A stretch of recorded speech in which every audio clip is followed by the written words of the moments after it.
الحمد للہ رب العالمین والصلاة والسلام علی سید الانبیاء والمرسلین اما بعد فاعوذ باللہ من الشیطان الرجیم بسم اللہ الرحمن الرحیم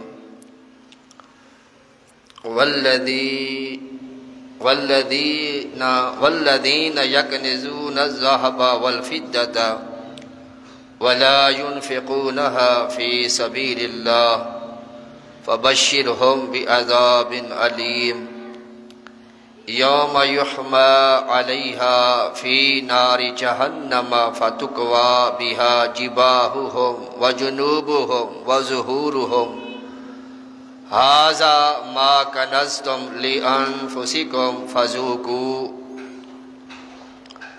ما كنتم تكنزون آمنت باللہ صدق اللہ العظیم وبلغنا رسولہ النبی الکریم ونحن على ذلك لمن الشاہدین والشاکرین والحمد للہ رب العالمین قال اللہ تبارک و تعالی فی شان حبیبہ صلی اللہ تعالی علیہ وآلہ وسلم مخبرا وآمرا ان اللہ وملائکتہ یصلون علی النبی یا ایہا الذین آمنوا صلوا علیہ وسلموا تسلیما درود پاک آواز بلند الصلاۃ والسلام علیک یا سیدی یا رسول اللہ وعلی آلک وصحابک یا حبیب اللہ الصلاة والسلام علیک یا سیدی یا نبی اللہ وعلی آلک وصحابک یا نور اللہ الصلاة والسلام علیک یا رحمتا للعالمین وعلی آلک وصحابک یا خاتم النبیین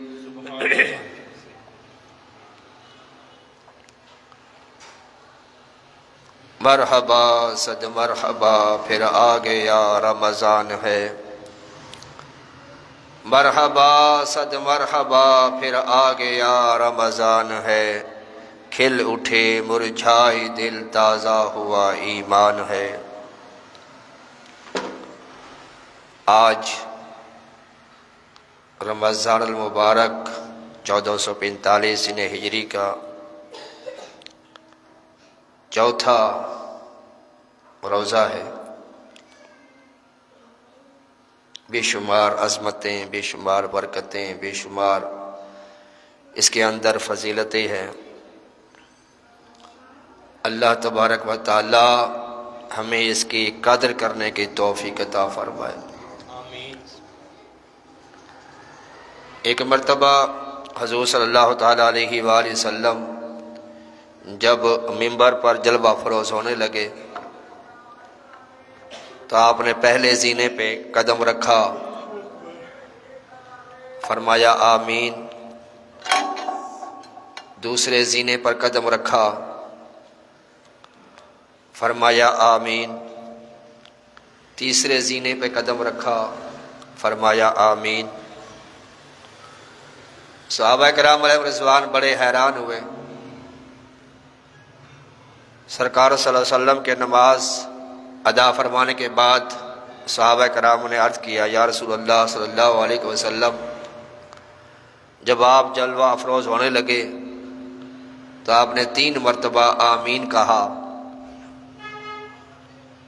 میرے آقا صلی اللہ تعالیٰ علیہ وآلہ وسلم نے ارشاد فرمایا کہ جب میں نے پہلے زینے پہ قدم رکھا تو جبرائیل امین علیہ السلام حاضر ہوئے اور کہا وہ شخص تباہ و برباد ہو جائے جس نے اپنے والدین کو بڑھاپے کی حالت میں پایا لیکن ان کی خدمت کر کے جنت حاصل نہ کر سکا میں نے کہا آمین دوسرے زینے پہ قدم رکھا تو جبرائیل نے دعا کی یا رب العزت وہ شخص بھی تباہ و برباد ہو جائے جس نے رمضان المبارک کا مہینہ پایا لیکن اس میں نیکیاں کر کے جنت حاصل نہ کر سکا۔ میں نے کہا آمین۔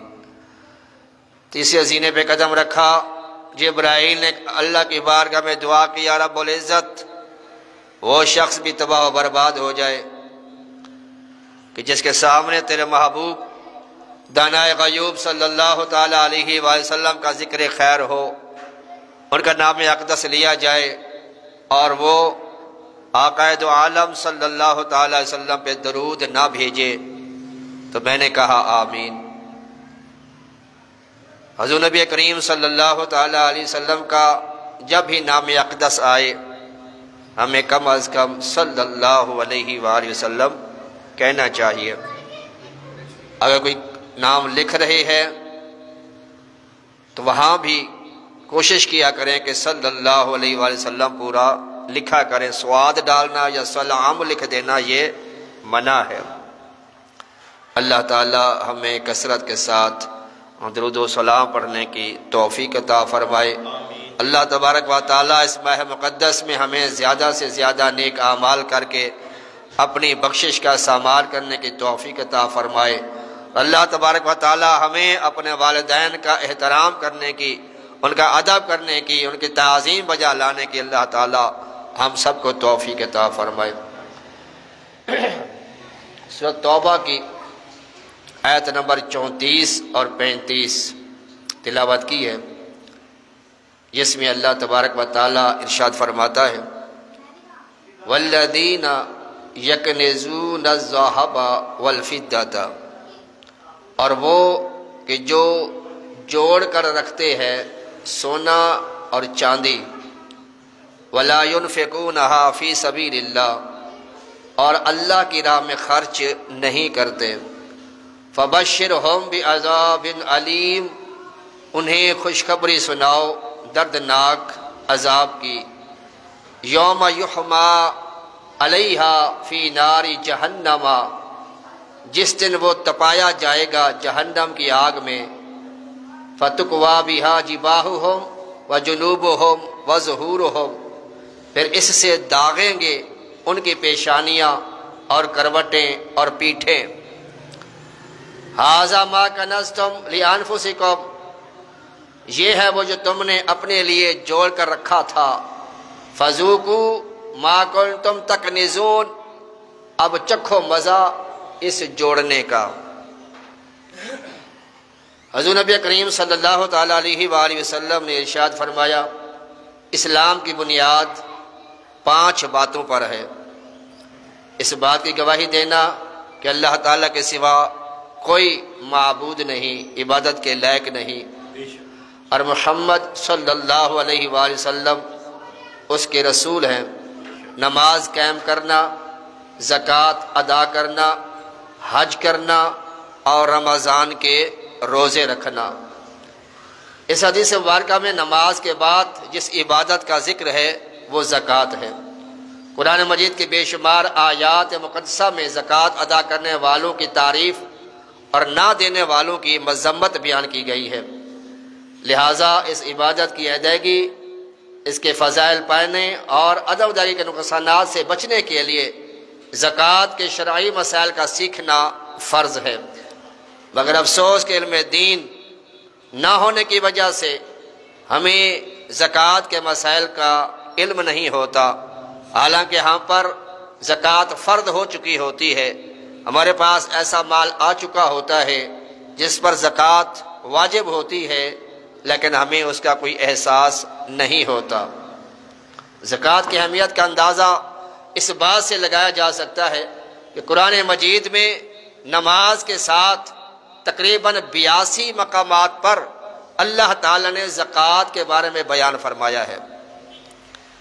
زکوٰۃ سن 2 ہجری میں روزوں سے قبل فرض ہوئی، یعنی روزے بعد میں فرض ہوئے ہیں رمضان کے، اور زکوٰۃ اس سے پہلے فرض ہوئی۔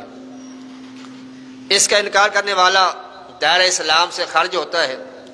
حضور اکرم نور مجسم صلی اللہ تعالیٰ علیہ وآلہ وسلم نے ارشاد فرمایا تمہارے اسلام کا پورا ہونا یہ ہے کہ تم اپنے مالوں کی زکوٰۃ ادا کرو، اور فرمایا جس نے اپنے مال کی زکوٰۃ ادا کر دی بے شک اللہ تعالیٰ نے اس سے شر کو دور کر دیا۔ حضور اکرم نور مجسم صلی اللہ تعالیٰ علیہ وآلہ وسلم فرماتے ہیں معراج کی رات میرا گزر ایک ایسی قوم پر سے ہوا جنہوں نے آگے پیچھے چیتھڑے لگائے ہوئے تھے، جہنم کا تھوڑ اور بدبودار گھاس جانوروں کی طرح کھا رہے تھے۔ میں نے پوچھا اے جبرائیل یہ کون لوگ ہیں؟ جبرائیل امین علیہ السلام نے عرض کی یا رسول اللہ صلی اللہ علیہ وسلم یہ وہ لوگ ہیں جو اپنے مال کا صدقہ یعنی زکوٰۃ نہیں دیتے تھے۔ ایک حدیث پاک میں فرمایا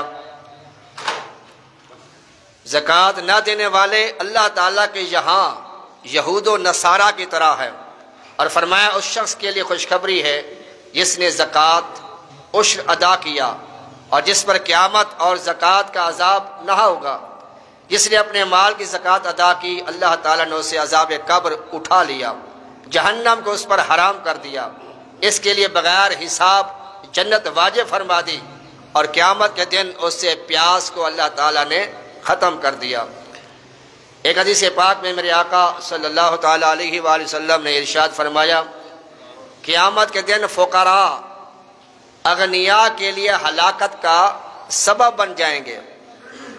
اللہ تعالیٰ کی بارگاہ میں فقراء غرباء عرض کریں گے یا رب العزت انہوں نے ہمارا حق غصب کیا، ہمارا حق ہمارا مال زکوٰۃ کی شکل میں ان کے پاس تھا، یہ صاحب نصاب تھے، ان پہ زکوٰۃ فرض تھی، پھر بھی انہوں نے زکوٰۃ ادا نہیں کی، ہمارا حق ہمیں نہیں دیا۔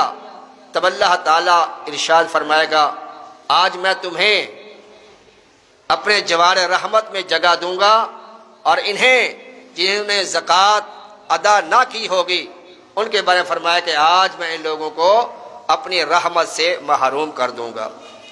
میرے آقا صلی اللہ تعالیٰ علیہ وسلم فرماتے ہیں زکوٰۃ اسلام کا قلعہ ہے۔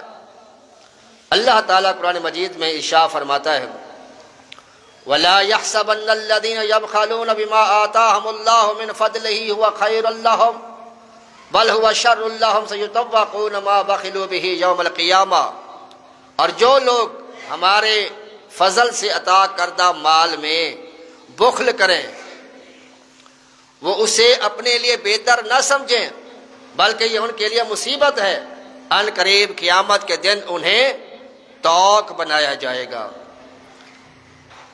زکوٰۃ کا مال جس میں ملا ہوگا اسے تباہ و برباد کر دے گا، یعنی زکوٰۃ واجب ہونے کے باوجود ادا نہ کی اور اپنے مال میں ملائے رکھا، اور فرمایا جب لوگ زکوٰۃ کی ادائیگی چھوڑ دیتے ہیں اللہ تعالیٰ ان سے بارش روک دیتا ہے۔ اگر زمین پر چوپائے موجود نہ ہوتے تو آسمان سے اللہ تعالیٰ پانی کا ایک قطرہ بھی نہ برساتا۔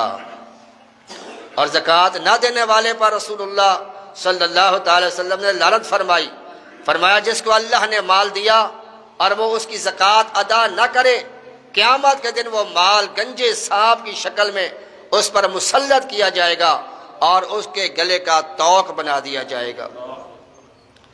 سیدنا صدیق اکبر رضی اللہ تعالی عنہ نے جب مسند خلافت پہ جذبہ افروز ہوئے اور کچھ قبائل نے زکوٰۃ کا انکار کر دیا تو سیدنا صدیق اکبر رضی اللہ تعالی عنہ نے ارشاد فرمایا مجھے اپنے رب عز و جل کی قسم ان لوگوں سے میں جہاد کروں گا جو نماز اور زکوٰۃ کی فرضیت کا انکار کرتے ہیں، اگر وہ زکوٰۃ میں ایک رسی بھی دیتے تھے اور اگر اب اس کا انکار کریں گے رسی کا بھی، فرمایا پھر بھی میں ان کے ساتھ قتال کروں گا اور ان سے جہاد کروں گا۔ یاد رکھیں کہ زکوٰۃ کا نہ ماننا اور ہے اور زکوٰۃ نہ دینا اور ہے۔ زکوٰۃ کو فرض تو سمجھتا ہے کہ زکوٰۃ دینا فرض ہے، جو صاحب استطاعت ہے، جو صاحب مال ہے، جس پہ زکوٰۃ واجب ہے، وہ زکوٰۃ دینا فرض تو سمجھتا ہے لیکن دیتا نہیں ہے، سستی کی وجہ سے، کہلی کی وجہ سے یا مال کی محبت کی وجہ سے، تو وہ کافر نہیں ہوگا لیکن یہ ہے کہ وہ گناہ گار ہوگا۔ لیکن اگر کوئی شخص سرے سے زکوٰۃ کا ہی انکار کر دے کہ زکوٰۃ فرض ہی نہیں ہے، زکوٰۃ کا کوئی حکم نازل ہی نہیں ہوا، تو ایسا کہنے والا اسلام سے خارج ہو جائے گا، وہ مرتد شمار کیا جائے گا، اور مرتد کی سزا کیا ہے؟ وہ قتل ہوتی ہے۔ اسی لیے صدیق اکبر رضی اللہ تعالی عنہ نے فرمایا کہ میں منکرین زکوٰۃ کا انکار کرنے والوں کا، جو زکوٰۃ کا انکار کرتے ہیں، میں ان کے خلاف جہاد کروں گا، انہیں قتل کروں گا، اگرچہ ایک رسی بھی اگر وہ نہ دیں گے تو زکوٰۃ جب واجب ہوتی ہے تو انسان کو چاہیے، خاص وہ جو مالدار شخص ہے جس کے پاس اللہ نے وافر مقدار مال دیے ہے، اسے چاہیے کہ وہ اس حوالے سے یہ 5 سوالات کے جوابات حاصل کرے، ان مسائل کو سیکھے۔ زکوٰۃ کس پر ہے، کس مال پر ہے، کب لازم ہے، کتنی لازم ہے، اور کس کو دینی ہے، یہ 4 مسائل جو ہیں اس کو سیکھنے ضروری ہو جائیں گے، اس کے لیے فرض ہو جائیں گے۔ جس کے پاس مال ہے، جو مالدار شخص ہے، جو امیر ہے، کبیر ہے، اس کے لیے یہ 5 مسائل سیکھنا کیا ہو جائیں گے؟ فرض ہو جائیں گے۔ کون سے 5 مسائل؟ کہ زکوٰۃ کس پر ہوتی ہے، کس پہ واجب ہوتی ہے، اور کس مال پر زکوٰۃ ہوتی ہے، اور کب یہ لازم ہوتی ہے، اور کتنی لازم ہوتی ہے، اور یہ زکوٰۃ دینی کس کو ہے۔ یہ 5 قسم کے سوالات کے جوابات اس کو سیکھنا ضروری ہوتا ہے۔ زکوٰۃ کا لغوی معنی طہارت، افزائش یعنی اضافہ اور برکت ہے۔ اس کی 2 قسمیں ہیں۔ بڑی توجہ سے یہ بیان سننے والا ہے کیونکہ اس میں زکوٰۃ کے مسائل بیان کیے جائیں گے، توجہ ہوگی تبھی مسئلہ سمجھ آئے گا۔ تو مال کی زکوٰۃ، جس میں سونا، چاندی، مال تجارت، مویشی، چرائی کے جانور، زراعت، پھلوں کی زکوٰۃ، جو زراعت کے ہوتے ہیں، پھلوں کی، گندم کی، ان کو عشر کہا جاتا ہے، ان کے مسائل اور ہیں۔ جو مال ہے، سونا، چاندی، مال تجارت، اس کا نصاب اور ہے۔ اور دوسری قسم کی زکوٰۃ ہے، وہ ہے افراد کی زکوٰۃ، جسے صدقہ فطر کہا جاتا ہے، اس کے مسائل بھی مختلف ہیں۔ زکوٰۃ کی فرضیت اس پر ہے جس میں یہ 6 شرائط پائے جائیں، یعنی زکوٰۃ کس پر واجب ہوتی ہے یہ سن لیں۔ نمبر 1، وہ شخص مسلمان ہو۔ نمبر 2، بالغ ہو، نابالغ پر زکوٰۃ فرض نہیں ہوتی۔ نمبر 3، عاقل ہو، عقل اس کی سلامت ہو، مجنون نہ ہو، دیوانگی نہ ہو اس پہ۔ نمبر 4، آزاد ہو۔ نمبر 5، صاحب نصاب ہو، اس کے پاس اتنا مال ہو جس پہ زکوٰۃ واجب ہوتی ہے۔ تو مال کتنا ہونا چاہیے؟ اگر کسی کے پاس 7.5 تولے سونا ہے، یا کسی کے پاس 52.5 تولے چاندی ہے، یا کسی کے پاس 52.5 تولے چاندی کی قیمت کے برابر کیش ہے، پیسہ ہے، جو اس وقت 2024 میں 52.5 تولے چاندی کی قیمت تقریباً 1,35,000 بنتی ہے۔ پرسوں کے صرافہ بازار کے ریٹ کے حساب سے چاندی کا جو ریٹ ہے فی تولہ وہ 2550 روپے ہے۔ اس حساب سے 52.5 تولے چاندی جو ہے تقریباً 1,35,000 کی بنتی ہے، اور گورنمنٹ نے بھی بینکوں کے حساب سے جو زکوٰۃ کٹوتی کرتے ہیں انہوں نے بھی یہی 1,35,000 پہ ہی وہ کٹوتی کریں گے زکوٰۃ کی۔ حالانکہ بینک کے ذریعے زکوٰۃ کا کٹوتی کرانا یہ مناسب اور جائز اور یہ درست نہیں ہے، کیونکہ زکوٰۃ کے لیے ملکیت کا ہونا شرط ہے، کسی کو مالک بنانا زکوٰۃ کے لیے یہ شرط ہے، اور بینک جو کسی کو مالک نہیں بناتا۔ بہرحال اس لیے کوشش کی جائے کہ جن کے پیسے اکاؤنٹ میں بینک میں ہوتے ہیں وہ وہاں سے نکلوا کے تو اپنی طرف سے وہ اس کا حساب لگا کے زکوٰۃ جو ہے وہ ادا کرے۔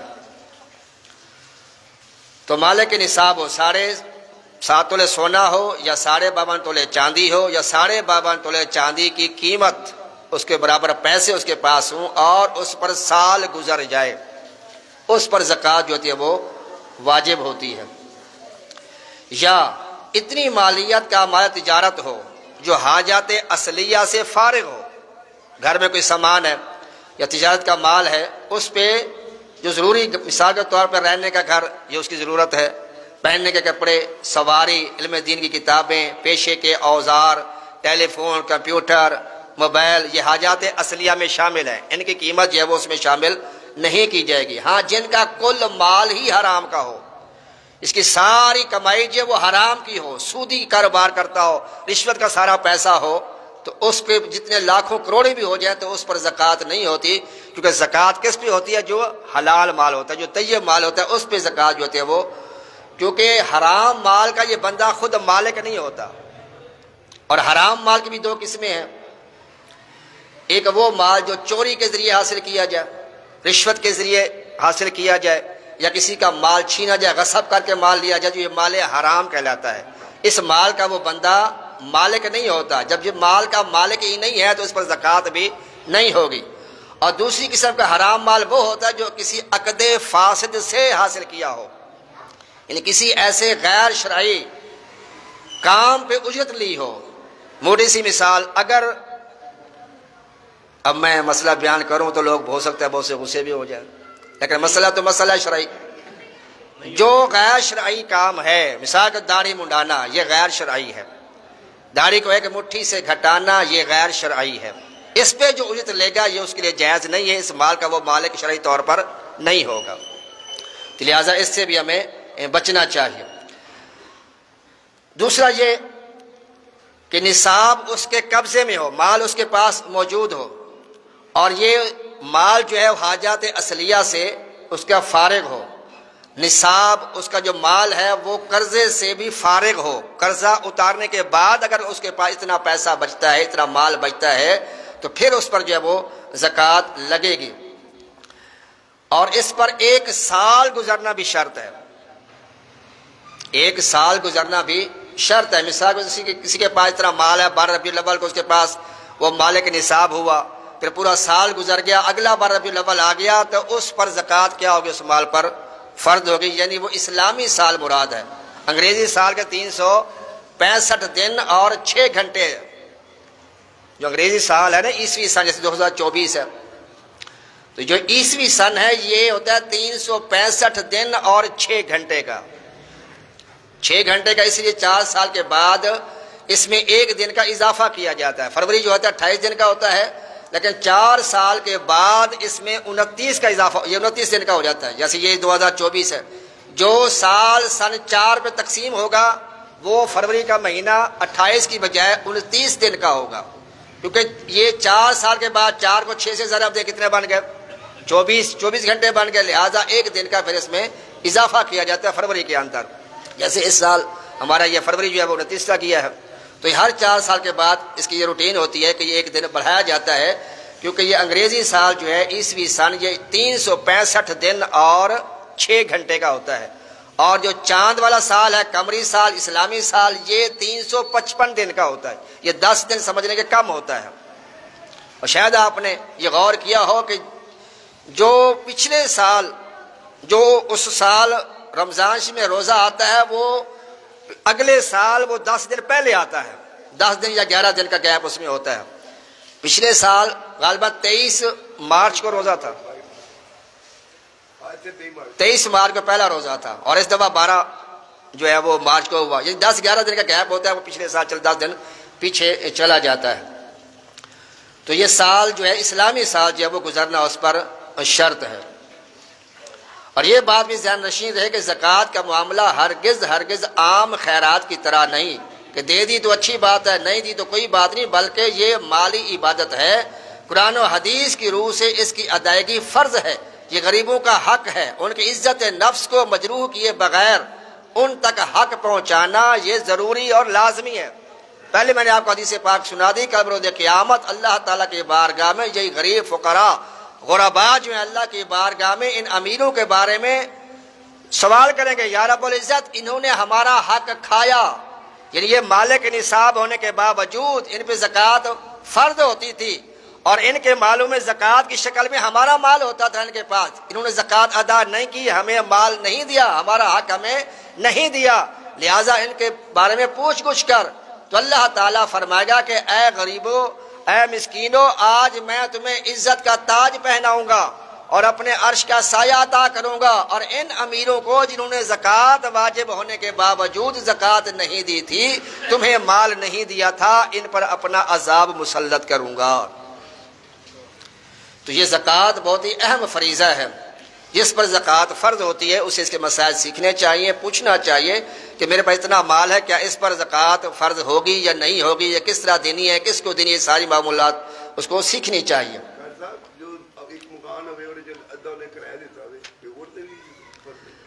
مکانات کی مالیت پہ زکوٰۃ نہیں ہوتی، مکانات جس کے جتنے مرضی مکانات ہوں اس پہ زکوٰۃ نہیں ہوتی، جو اس کی آمدن ہوگی جو کرایہ کی شکل میں ہوگی اس پر اس کو جب زکوٰۃ لگے گی۔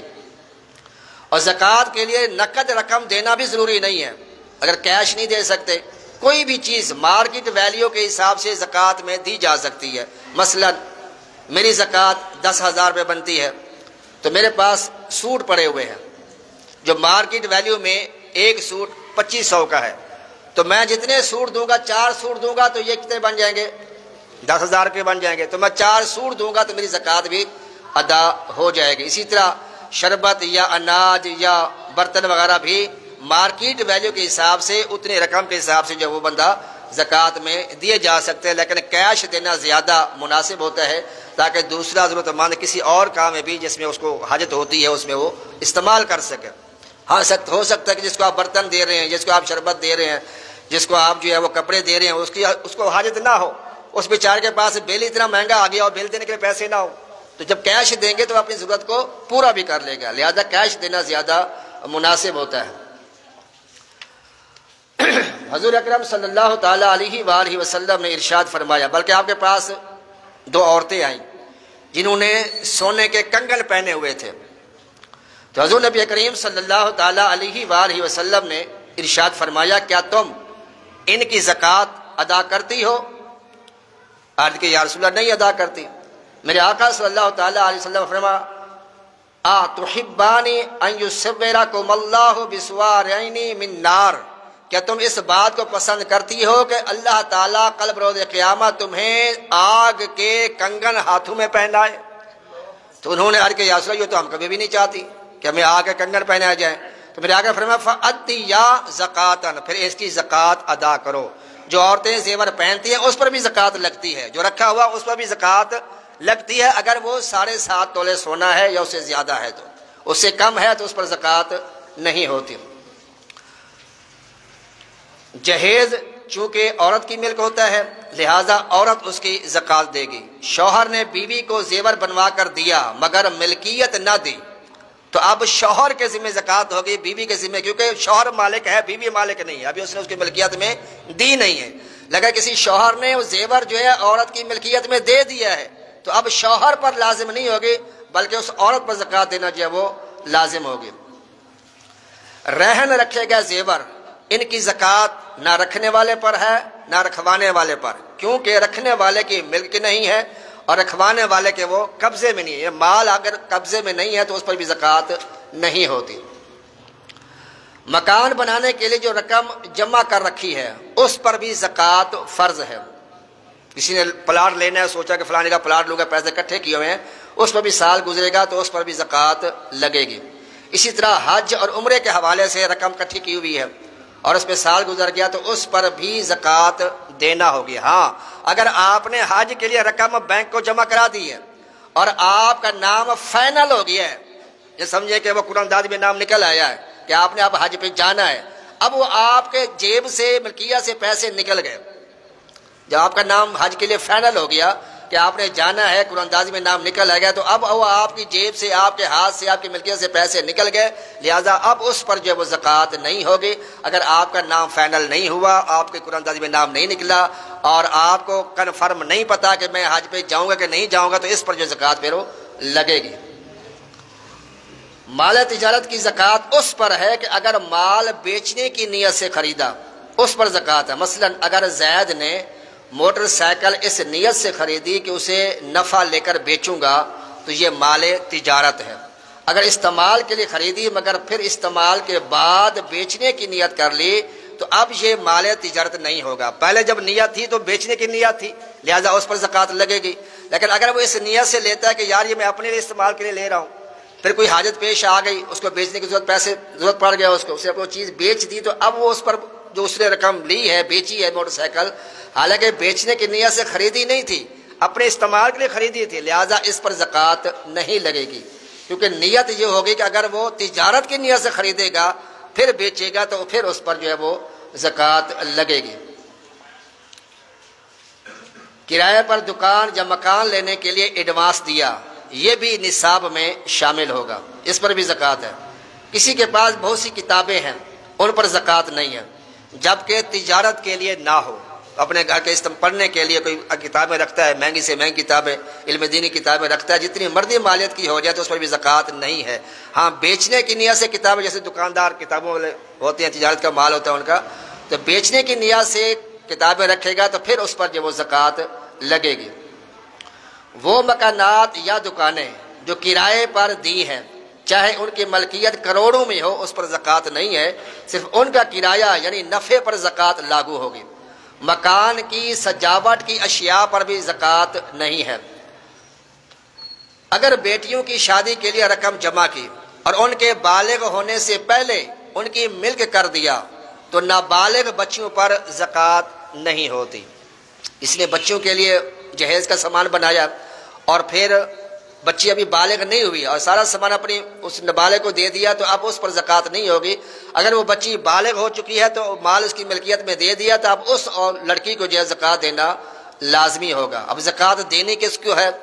زکوٰۃ اپنی اصل یعنی جس کی اولاد میں سے زکوٰۃ دینے والا ہو، اصل مطلب جس میں سے آپ ہیں، یعنی اپنی اصل کو دینا اور اپنے فرع کو دینا، اسے اصول و فروع کہتے ہیں۔ اصل مراد یہ ہے کہ آپ کا باپ، دادا، پردادا اوپر چلے جائے، آپ کا نانا، نانی، پر نانی سب اوپر چلے جائے، تو یہ اصل کہلاتے ہیں۔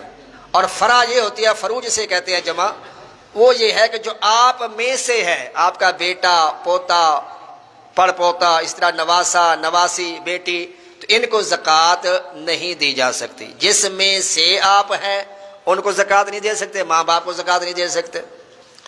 جو آپ میں سے ہے ان کو زکوٰۃ نہیں دے سکتے، یعنی آپ کا بیٹا، بیٹی، پوتا، پوتی، نواسا، نیچے تک چلے جائے، اوپر چلے جائے، ماں باپ سے اوپر تک چلے جائے اور اولاد کی طرف سے نیچے تک چلے جائے تو ان کو زکوٰۃ دینا جائز ہے۔ بہن بھائی کو زکوٰۃ دی جا سکتی کیونکہ آپ اس میں سے نہیں ہیں، نہ ہی وہ آپ میں سے ہے۔ جس میں سے آپ ہیں اس کو زکوٰۃ نہیں جا سکتی، یعنی باپ، ماں باپ، دادا دادی، نانا نانی، ان کو زکوٰۃ نہیں دے سکتے۔ جو آپ میں سے ہے، آپ کا بیٹا ہے یا بیٹی ہے، پوتا ہے، پوتی ہے، نواسا ہے، نواسی، اس کو زکوٰۃ نہیں دی جا سکتی۔ بیوی کو بھی زکوٰۃ نہیں دی جا سکتی، نہ بیوی شوہر کو دے سکتی ہے، نہ شوہر بیوی کو دے سکتے ہیں۔ اگر بیوی کو دینا جائز ہوتا نا تو میرے خیال ہے پہلا فرض لوگ یہی ادا کرتے ہیں کہ اپنا مال اپنے کر ہی رہے گا۔ اچھا جی، ہاں اگر بیوی کو اس نے طلاق دے دی ہے، 3 طلاقیں بیوی کو دے دی ہیں، تو اب اس کو کیونکہ وہ نکاح سے نکل چکی ہے، وہ سابقہ بیوی بن چکی ہے، لہذا اب اس عورت کو بھی زکوٰۃ دینا جائز ہوگا۔ بہن، بھائی، چچا، پھپھی، خالہ، ماموں، بہو، داماد، سوتیلا باپ، سوتیلی ماں، شوہر کی طرف سے سوتیلی اولاد، بیوی کی طرف سے سوتیلی اولاد، ان کو زکوٰۃ دی جا سکتی ہے۔ کافر کو زکوٰۃ نہیں دے سکتے۔ اسی طرح بد مذہب کو بھی زکوٰۃ دینا جائز نہیں ہے۔ زکوٰۃ ادا کرتے وقت اس کا لفظ بولنا زکوٰۃ، کسی کو کہے کہ یار یہ زکوٰۃ دے، پیسے رکھ لے، تو یہ کہنا ضروری نہیں ہے، کیونکہ ہو سکتا ہے کہ اس کی عزت نفس مجروح ہو، تو اس کو عیدی کہہ کر، تحفہ کہہ کے، گفٹ کہہ کے، اس کو نذرانہ کہہ کے، ہدیہ کہہ کے دیں، اور دل میں نیت کیا ہو، زکوٰۃ کی ہو، تو وہ زکوٰۃ ادا ہو جائے گی۔ اگر کسی مدرسے یا کسی مسجد میں آپ نے زکوٰۃ دینی ہو تو ڈائریکٹ کسی مسجد میں یا مدرسے میں زکوٰۃ نہیں دی جا سکتی، کیونکہ وہ مالک ہی نہیں ہو سکتی، نہ مدرسہ مالک ہو سکتا ہے، نہ مسجد مالک ہو سکتی ہے، کیونکہ ملکیت جو ہے یہ بنیادی شرط ہے زکوٰۃ کے لیے۔ تو لہٰذا مسجد والوں کو دیں یا مدرسے والوں کو زکوٰۃ دیں تو ان کو بتا دیں کہ یہ زکوٰۃ کی رقم ہے، پھر وہ ایک شرعی ہیلے کے ذریعے اس مال کو جو ہے وہ مدرسے بھی لگائیں گے، یعنی کسی غریب مستحق کو اس کا مالک بنائیں گے پیسے کا، پھر وہ اپنی طرف سے وہ مدرسے میں لگا دے، مسجد میں لگا دے، جہاں مرضی ہو لگا دے۔ بہت سے لوگ ہمارے ہسپتالوں کو زکوٰۃ دیتے ہیں تو یہ بھی نہیں لگتی۔ ہسپتال جب مسجد نہیں لے سکتی تو ہسپتال کیسے لے سکتا ہے؟ رفاہی ادارے پھر کیسے لے سکتے؟ جب مسجد ہی زکوٰۃ نہیں لے سکتی، جب مدرسہ ہی زکوٰۃ نہیں لے سکتا تو ہسپتال کیسے زکوٰۃ لے سکتے ہیں؟ کیونکہ وہ مالک ہی نہیں ہو سکتی، بلڈنگ جو ہے، عمارت جو ہے وہ کسی مستحق کو اس کا مالک کیا جائے گا، پھر وہ اپنی طرف سے چاہے مدرسے کو دے دے، چاہے مسجد کو دے دے، چاہے وہ کسی رفائی ادارے میں دے دے یا کسی اسپتال کو دے دے، پھر وہ علیحدہ معاملہ ہے۔ زکوٰۃ میں کسی کو مالک بنانا جو ہے یہ ضروری ہے۔ امام مسجد اگر شرعی فقیر ہو تو صاحب نصاب نہ ہو تو اس کو زکوٰۃ دینا جاہل فقیر کو دینے سے افضل ہے، مگر عالم دین کو دیتے وقت ادب احترام ملحوظ خاطر رکھنا چاہیے۔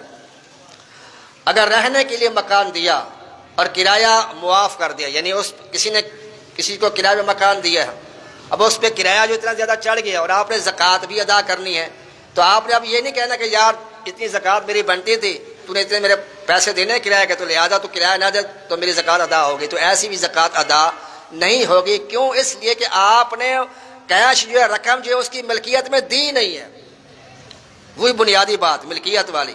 لہٰذا اگر رہنے کے لیے مکان دیا اور کرایہ معاف کر دیا تو بھی زکوٰۃ ادا نہیں ہوگی۔ ہاں یہ ہو سکتا ہے کہ اگر آپ نے اسی کو ہی دینا ہے، اس کا کرایہ معاف کرنا ہے، تو اس کا طریقہ یہ ہے کہ اتنا کرایہ جتنا اسے دینا ہے اتنی رقم اپنے پاس رکھیں اور وہی رقم اس کو زکوٰۃ کے طور پر دے دیں، پھر وہ اپنی طرف سے آپ کو واپس کر دیں۔ اس طرح سے زکوٰۃ بھی ادا ہو جائے گی اور اس کا کرایہ جو ہے وہ بھی معاف ہو جائے گا۔ اچھا جی،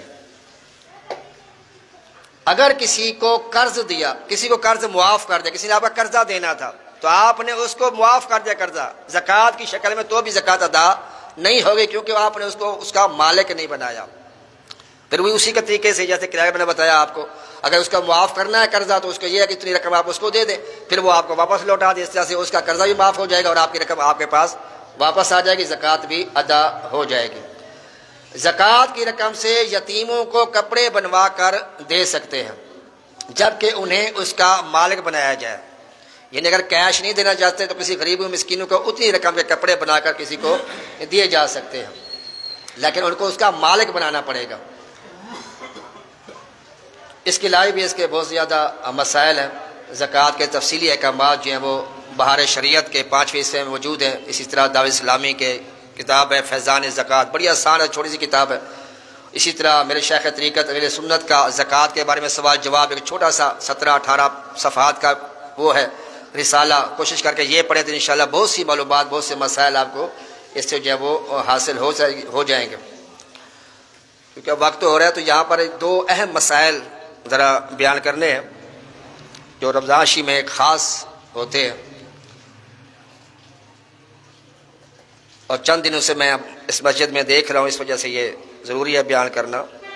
احناف کے نزدیک ہم ہیں حنفی، ہم کون ہیں جی؟ حنفی۔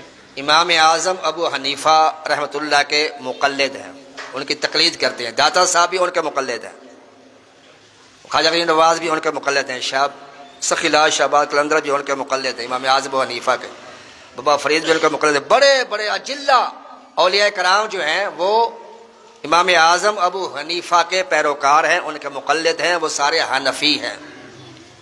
غوث اعظم جو ہیں وہ حنبلی ہیں، امام احمد بن حنبل رحمۃ اللہ کے مقلد ہیں، اور ان کا بھی واقعہ ہے کہ آپ نے ارادہ کیا کہ میں بھی حنفی ہو جاؤں، حنبلی مسلک کو چھوڑ کے حنفی ہو جاؤں، تو پھر خواب میں سرکار کی زیارت ہوئی، سرکار کا مجمع لگا ہوا ہے، صحابہ کرام بیٹھے ہوئے ہیں، کہ بزرگ سفید ریش جو ہیں وہ سرکار کے بارگاہ میں کچھ عرض و معروض کر رہا ہے، تو میرے آقا صلی اللہ علیہ وسلم نے انہیں بلایا۔ غوثیہ پہ خود فرماتے ہیں کہ مجھے سرکار دو عالم بلایا کہ اے بیٹے عبد القادر میرے پاس آؤ۔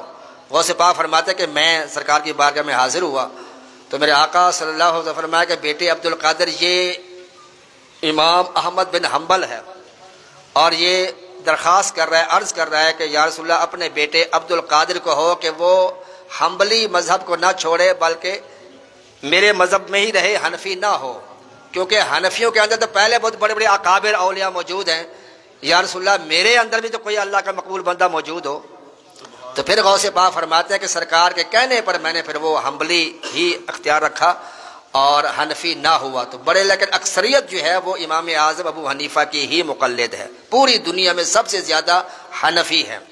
تو حنفیوں کے نزدیک وہ امام ہو، مقتدی ہو، یا نماز وہ علیحدہ پڑھ رہا ہو، امام ہو یا مقتدی ہو یا وہ بندہ علیحدہ نماز پڑھ رہا ہو، احناف کے نزدیک، حنفیوں کے نزدیک وہ نماز کوئی بھی ہو، فجر کی ہو، ظہر کی ہو، عصر کی ہو، مغرب کی ہو، عشاء کی ہو، اس میں آمین آہستہ کہنا سنت ہے۔ آمین کب کہنی ہے؟ اونچی آواز سے، گونج پیدا ہو جائے آمین، یہ خلاف سنت ہے۔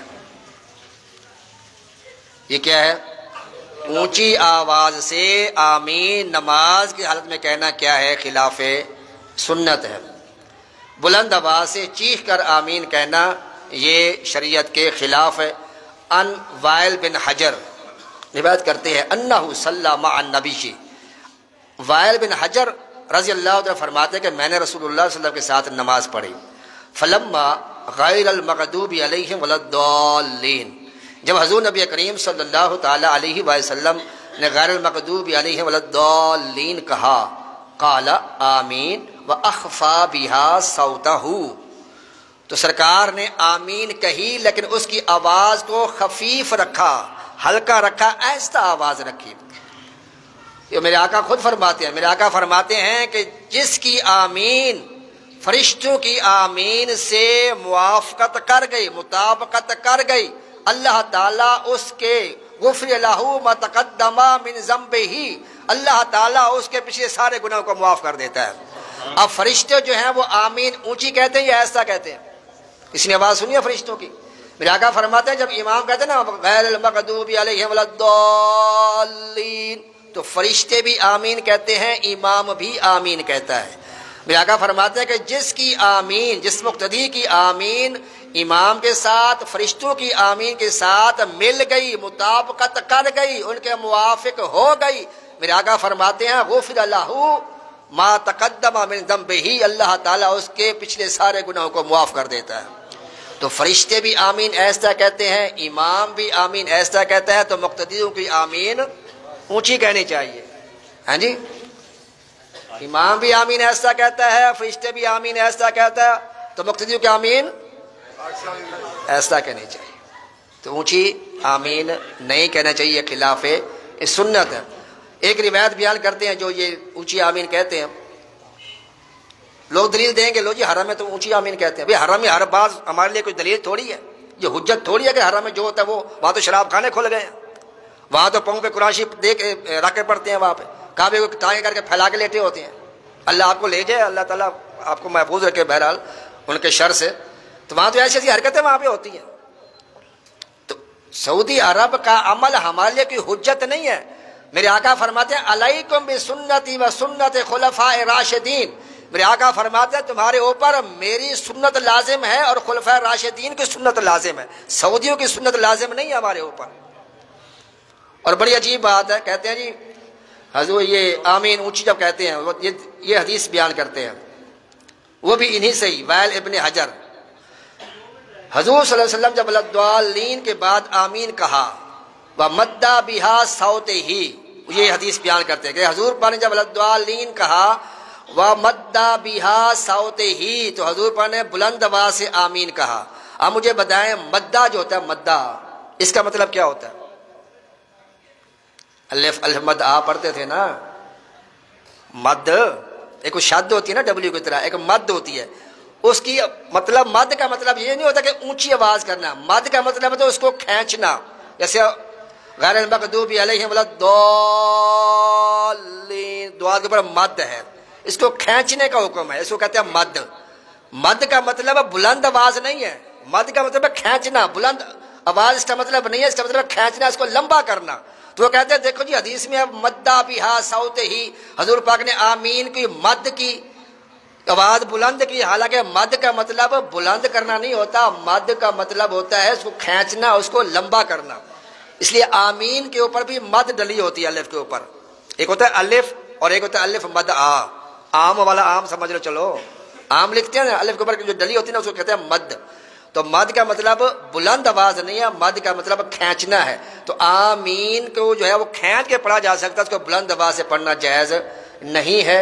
اور حضرت علی، حضرت عمر فاروق، عبداللہ مسعود، بڑے بڑے اکابر صحابہ کرام فرمایا کرتے تھے کہ امام کو 4 چیزوں میں آواز آہستہ رکھنی چاہیے۔ وہ کون سی ہے؟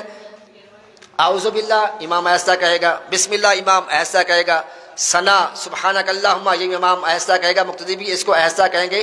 اس طرح امام آمین بھی آہستہ کہے گا، مقتدی بھی آمین آہستہ ہی کہیں گے. تو پیچھے جو ہے وہ چاہے نماز اکیلا پڑھ رہا ہو، مقتدی ہو، امام ہو، اسے آمین نماز کی حالت میں بلند آواز سے کہنا درست نہیں ہے، آمین آہستہ ہی کہنی چاہیے. اسی طرح دوسرا مسئلہ جو ہے وہ ہے تراویح کا. سرکار دو عالم صلی اللہ علیہ وسلم سے 20 رکعت تراویح ثابت ہے. کتنی رکعت جی؟ اور یہ 20 رکعت نماز تراویح سنت مؤکدہ ہے. بندے نے روزہ رکھنا ہے یا نہیں رکھنا، اس کو پھر بھی تراویح کی نماز پڑھنا ہوگی، کیونکہ یہ سنت مؤکدہ ہے. تراویح ایک علیحدہ عبادت ہے، روزہ علیحدہ عبادت ہے. لہٰذا اگر روزہ نہیں بھی رکھنا چاہتا، روزہ نہیں بھی رکھ رہا، پھر بھی تراویح اس کو پڑھنا پڑے گی کہ یہ سنت مؤکدہ ہے، چھوڑے گا تو گناہگار ہوگا. اسی طرح لیکن اس کی جماعت جو ہے وہ سنت علی الکفایہ ہے. تراویح علیحدہ پڑھنا یہ سنت مؤکدہ ہے، جماعت کے ساتھ پڑھنا یہ سنت علی الکفایہ ہے. چند بندے بھی جماعت سے پڑھ لیں گے تو سارے بری و ذمہ ہو جائیں گے جماعت سے. تراویح سے بری و ذمہ نہیں ہوگا، تراویح اس کو پڑھنی پڑے گی علیحدہ. اور 20 رکعت میرے آقا صلی اللہ علیہ وسلم نے پڑھی ہے. صحابہ کرام بھی 20 رکعت ہی پڑھا کرتے تھے. اور روایت پیش کرتے ہیں سید عائشہ صدیقہ رضی اللہ تعالیٰ عنہ کے بارے میں کہ سید عائشہ صدیقہ رضی اللہ تعالیٰ عنہ فرماتی ہیں کہ حضور نبی کریم صلی اللہ تعالیٰ علیہ وسلم جو ہے وہ 11 رکعت رمضان شریف میں پڑھا کرتے تھے. حالانکہ حدیث پاک میں اس طرح سے ہے، سید عائشہ صدیقہ رضی اللہ فرماتی ہیں کہ حضور نبی کریم صلی اللہ علیہ وسلم رمضان و غیر رمضان، رمضان میں اور غیر رمضان میں حضور پاک 11 رکعتیں پڑھتے تھے. اس حدیث کو سامنے کہتے ہیں، دیکھو یہ سید عائشہ خود فرما رہی ہے. 8 رکعت جو تھی وہ تراویح کی ہوتی تھی اور 3 وتر کے ہوتے تھے. وہ یہ ثابت کرتے ہیں کہ 8 رکعت جو تھی وہ تراویح کی ہوتی تھی اور 3 رکعت وتر کے ہوتے تھے. اور میرے اعلیٰ حضرت نے جب ان کی باتیں سنی تھا، سبحان اللہ کیا پیارا ارشاد فرمایا، عقل ہوتی تو خدا سے نہ لڑائی لیتے، عقل ہوتی تو خدا سے نہ لڑائی لیتے، یہ گھٹائیں اسے منظور بڑھانا تیرا. اچھا ادھر یہ کہتے ہیں، حدیث پیش کرتے ہیں کہ دیکھو جی 8 رکعت تراویح اور 3 کیا ہو گئے؟ وتر ہو گئے. حالانکہ یہ ایک وتر کے قائل ہے. یہ اہل حدیث جو ہے غیر مقلد، یہ ایک وتر کے قائل ہے کہ ایک وتر ہوتا ہے، 3 وتر یہ خلاف سنت ہے معاذ اللہ. تو اب ایک بات کو ثابت کرنے کے لیے دوسری بات میں پھنس رہے ہیں. تم تو کہتے ہو وتر 1 ہوتا ہے، یہاں تم کہتے ہو وتر 3 ہوتے ہیں. اس کا مطلب ہے عقل ہے ہی نہیں ان کے پاس. عقل ہوتی تو خدا سے نہ لڑائی لیتے، یہ گھٹائیں اسے منظور بڑھانا تیرا. تو تراویح 20 رکعت ہی ہے، 20 ہی پڑھنی چاہیے. ہاں کھڑے ہو کے نہیں پڑھ سکتے تو بیٹھ کے پڑھ لے، لیکن پڑھنی ہے اس کو 20 ہی پڑھیں گی. یہ ہمارے سنیوں میں بیماری پھیل رہی ہے کہ لوگ 8 سے بھاگنا شروع کر دیتے ہیں. یہ پوری 20 ہی پڑھنا سنت مؤکدہ ہے. یہ نہیں کہ آپ چلو 8 پا لی، یار یہ بھی تو حدیثیں ہیں. یہ حدیثیں نہیں ہیں. تراویح والے کوئی بھی 8 رکعت والی نہیں ہے. جو یہ 8 رکعت ہے یہ سید عائشہ فرماتی ہیں سرکار رمضان میں اور رمضان کے علاوہ پڑھا کرتے تھے. تو تراویح رمضان میں ہی ہوتی ہے، رمضان کے علاوہ تراویح ہوتی ہے؟ کیوں یہ پڑھتا ہے کہ تراویح رمضان شریف کے بعد یا پہلے پڑھتا ہوں رمضان شریف سے؟ تو سید عائشہ فرما رہے ہیں جو 8 رکعت ہے یہ تہجد کے 8 رکعت ہوتے تھے. سید میرے آقا 8 رکعت تہجد کی نماز پڑھتے تھے اور 3 وتر آپ اس کے ساتھ شامل فرماتے تھے. تو یہ تراویح کی نماز 8 رکعت نہیں ہے. تراویح کی نماز کتنی ہے؟ 20 رکعت ہے. اس کو 20 ہی پڑھا کریں. اگر آپ 20 پڑھنے کی طاقت نہیں رکھتے، 10 پڑھی ہیں، 8 پڑھی ہیں، تھک گئے، بیٹھ کے پڑھ لیں، کوئی مسئلہ نہیں ہے. انشاءاللہ یہ بھی قبول فرمائے گا. لیکن پڑھنی کتنی ہے؟ 20 کی 20 پڑھنی ہے. اللہ تبارک و تعالی مجھے اور آپ کو ان باتوں پر عمل کرنے کی توفیق عطا فرمائے. وما علیہ الا البلاغ.